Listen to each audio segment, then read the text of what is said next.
हज़रत अनस इब्न मालिक रज़ियल्लाहु ताला अन्हु बयान करते हैं कि आका अलैहिस्सलाम ने हमें खुतबा दिया जिसमें आका अलैहिस्सलाम ने सूद का जिक्र किया और उसका गुनाह जो है वो बहुत बड़ा है। इसका आका अलैहिस्सलाम ने बयान फरमाया कि एक दिरहम जो आदमी को सूद से हासिल होता है, अल्लाह तबारक व तआला के नज़दीक उसका गुनाह आदमी के 36 मरतबा ज़ना करने से बढ़कर है।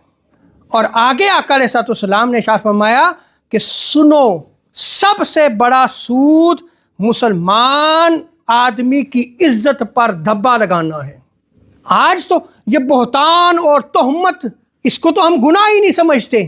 अगर किसी शख्स में बुराई ना हो और उसकी तरफ उस बुराई को मंसूब कर दिया जाए, खा वो बुराई आप उसके सामने बयान करें, खा जो है वो आप उसकी पीठ पीछे उस बुराई को बयान करें, ये बहतान है, ये तोहमत है और इसका गुनाह जो है वो सूद से भी बढ़कर है।